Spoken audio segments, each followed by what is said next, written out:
সুবহানাল্লাহ, সৃষ্টিকর্তার কি অপূর্ব সুন্দর সৃষ্টি। চারিপাশ ন্যায়মত পরিপূর্ণ। পাখির গান, নানান রং বর্ণের গন্ধের ফুল, নানান রকমের গাছপালা, সে একই সবুজের হাজারো শেড। কোথাও ডিপ, কোথাও বা লাইট, কোথাও বা মিক্স, কোথাও বা এমন ডিপ, এমন রং যেটাকে ব্যাখ্যা করাই যায় না কোনো ভাষাতে। শুধু মুগ্ধ হয়ে তাকিয়ে দেখি। লাস্ট ব্লগে আমার জঙ্গল দেখে আপু বলেছিল, তোমার কি মাথা খারাপ হয়ে গেছে আপু? সত্যি আপু, এক পাশে সব চাপিয়ে রেখেছিলাম, আর সবুজ দেখলে আমার মাথা খারাপ হয়ে যায়। আমি যেখানেই যাই গাছের ব্যান দেখলেই সেখান থেকে গাছ কিনে নিয়ে আসি। এই যে তোমার জন্য আজকে ছোট্ট এই নীল অপরাজিতার গুছানোর শর্টটা শেয়ার করে দিলাম। আমি গাছগুলোকে গুছিয়ে নিয়েছি, তার সঙ্গে নীল অপরাজিতার নতুন একটা গাছ বেয়ে উঠছিল, সেটাকে আমি একটা হ্যাঙ্গার দিয়ে ওরকম শেপ করে গুছিয়ে দিয়েছিলাম, আর লতাগুলোকে পেঁচিয়ে দিয়েছি। মাশাআল্লাহ বারাকাল্লাহ, কি সুন্দর লাগছে দেখতে। সেই সৌন্দর্যটাই তোমার সঙ্গে শেয়ার করে দিলাম। আমার প্রিয় আপু, সুন্দর কমেন্টের জন্য অনেক অনেক ধন্যবাদ। ভালোবাসার আপুরা অনেক সুন্দর সুন্দর কমেন্ট করো। তোমাদের এই সুন্দর সুন্দর কমেন্টই আমাকে আবার নতুন করে পথ চলতে সহযোগিতা করে, শক্তি যোগায়। এই কমেন্ট দিয়েই ভালোবাসা বোঝা যায়, কমেন্ট দিয়েই বোঝা যায় অনুভূতিগুলো। যে যেখান থেকে আমার সঙ্গে যুক্ত আছো, প্লিজ একটা লাইক দিয়ে কন্টিনিউ করো। আপনি যদি আমার সঙ্গে আজ প্রথম হয়ে থাকেন, তাহলে প্লিজ সাবস্ক্রাইব করে লাইক দিয়ে আমার সঙ্গে যুক্ত থাকেন। বেল বাটনটা অন করে রাখবেন, তাহলে চলে যাবে আপনার কাছে নোটিফিকেশন। আপনি আপনার সুবিধা মতো ভিডিও দেখে নিতে পারবেন। হ্যালো এভরিওয়ান, আসসালামু আলাইকুম।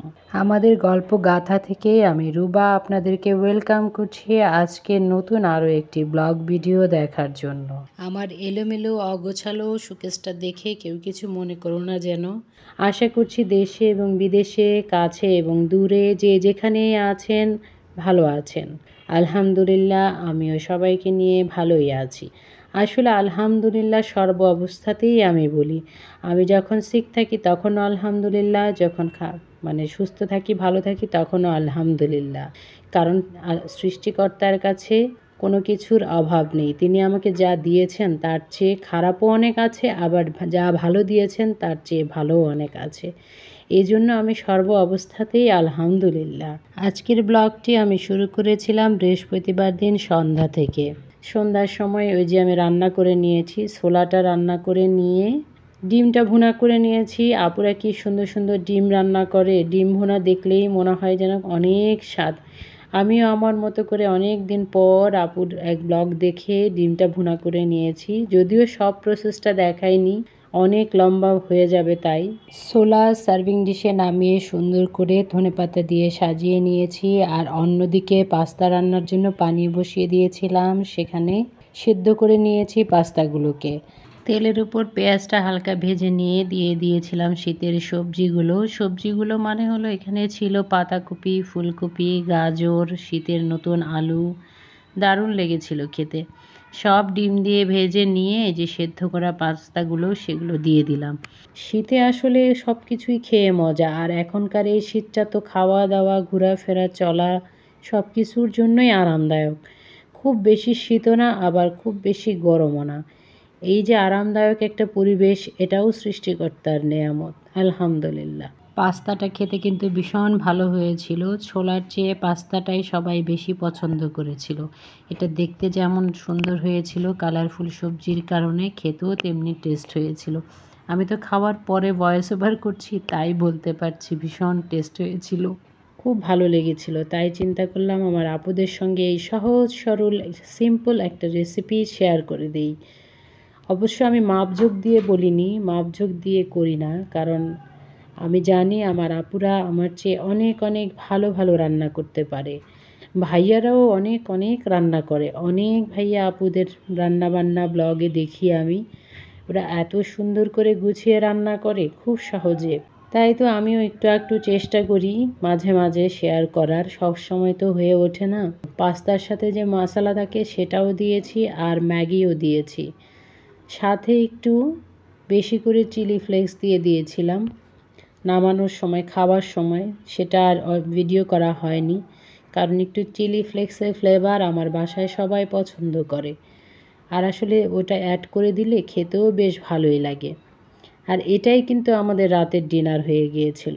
মাটির ব্যাংকে আমি কি জমাই সেই গোপন কথাটি আজ বলে দিচ্ছি। আমি খুবই সাধারণ মানুষ, সাধারণভাবে জীবনযাপন করি। আমারও শেখা অন্যদের কাছ থেকে জানা। সেই শেখার কিছু অংশ তোমাদের সঙ্গে শেয়ার করতে চলেছি আজ। আমি দুটো মাটির ব্যাংকে, একটাতে দান আর একটাতে সাদাকা লিখে রেখেছি। দানও উত্তম, সাদাকাও উত্তম, তবে দানের চেয়ে সাদাকা বেশি উত্তম। এই ধর্মীয় ইস্যুগুলো নিয়ে আমি বেশি কথা বলতে চাই না, কারণ এই বিষয়গুলো নিয়ে বিশদভাবে বলার মতো কোনো জ্ঞান আমার নেই। প্রতিদিন কিছু কিছু টাকা এই দুটো ব্যাংকেই আমি রেখে দিই, কখনো বা কয়েন রাখি, কখনো বা টাকা রাখি। আমার ফ্যামিলিতে আলহামদুলিল্লাহ এই অভ্যাসটা আমি করতে পেরেছি বলে আল্লাহর কাছে শুকরিয়া আদায় করছি। আমার যা আছে সেখান থেকেই আমি প্রতিদিন কিছু কিছু এখানে রাখি। আমার দেখাদেখি আমার ছেলেরা, আমার হাজব্যান্ড সবাই কিছু না কিছু এই দান এবং সাদাকার বক্সে রেখে দেয়। বেশিরভাগটাই রেখে দেয় হলো সাদাকাতে, কারণ তারা জেনে গেছে সাদাকা দানের চেয়ে উত্তম। আর এটা যখন রোজার মধ্যে আসে সময় 27শে রমজান, সেদিন রাতের বেলায় এটা ওরা দান করে দেয়। ওদেরও ভালো লাগে দিতে, আর যারা নেয়, এই ব্যাংকটা ধরে নেয়, তাদেরও ভালো লাগে। এটা শুক্রবার দিন দুপুরের পর, খাবার পরে একটু কফি খেতে ইচ্ছে করে। এখন তো শীতকাল, খাবার পর একটু শীত শীত করে, তা আরামদায়ক এই শীতের মধ্যে একটু কফি বানিয়ে নিচ্ছি 3 জনের জন্য। 3 জন মানে আমার বড় ছেলে, আমার হাজব্যান্ড আর আমার জন্য।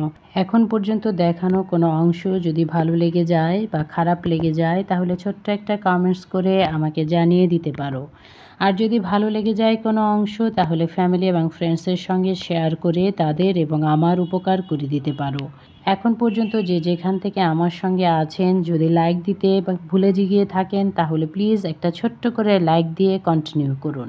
আপনার একটা লাইক একটা শেয়ারের কাজ করে। এই তো মাটির একটা ব্যাংকে দান, আরেকটা ব্যাংকে সাদাকা লিখে রেখেছি। তবে দানের চেয়ে সাদাকার ব্যাংকটা ভারী হয়ে গিয়েছে বেশি, কারণ মাশাল্লাহ আমার বাসায় সবাই সাদাকার গুরুত্বটা বুঝে গিয়েছে। আমি রোস্ট করা জিরাগুলোর সঙ্গে কী গরম মশলা অ্যাড করে আমার পছন্দ ও স্বাদ অনুযায়ী মশলা তৈরি করি, সেটা তো আগের ব্লগেই বলেছি। আপনি চাইলে আগের ব্লগটি দেখে আসতে পারেন। অলরেডি আপনি যদি লাইক, সাবস্ক্রাইব, কমেন্ট এবং শেয়ার করে থাকেন, তাহলে আপনাকে অসংখ্য ধন্যবাদ। আর যদি না করে থাকেন তাহলেও ধন্যবাদ, কারণ আপনি আপনার মূল্যবান সময় থেকে সময় দিয়ে ব্লগটি ওয়াচ করেছেন। শনিবার দিন সকালবেলা আমি সব কাজ সেরে নাস্তা করে নিচ্ছিলাম। আজকের নাস্তাটা ফাঁকিঝুঁকি দিয়ে করেছি। আমার কাছে ফাঁকিঝুঁকি, কারণ আমি আজকে কোনো সালাদই কাটিনি। সবসময় আমি নাস্তাতে অবশ্যই সালাদটা নিয়ে থাকি। নাস্তা নিয়ে আমার পছন্দের জায়গাটিতে চলে এসেছি। এই তো এখানে বসে ব্লগ দেখছি আর আস্তে আস্তে নাস্তা করে নিচ্ছি। এতক্ষণ পর্যন্ত ধৈর্য ধরে আমার ফ্যাঁসা ভাঙা গলায় ব্লগটি শোনার জন্য, দেখার জন্য আপনাদের সকলকে জানাই অসংখ্য ধন্যবাদ ও ভালোবাসা। যে যেখান থেকে দেখেন না কেন, ভালো থাকেন, সুস্থ থাকেন। আর কেউ যদি অসুস্থ অবস্থায় দেখে থাকেন, তাহলে আপনার জন্য রইল দোয়া। আল্লাহ আপনাকে সুস্থতা দান করুন, আমিন। আশা করছি পুরো ব্লগটা জুড়েই ছিলেন, এতে আমার এবং আপনার দুজনেরই কল্যাণ হবে, আপনিও ইউটিউবার হলে। আর যারা নন ইউটিউবার কিন্তু আমাকে সময় দিয়েছেন, তাদের জন্য রইল দোয়া। ভালো থাকেন, সুস্থ থাকেন। দেখা হবে নতুন কোনো ব্লগে, নতুন কোনো দিন। আসসালামু আলাইকুম। আল্লাহ হাফেজ।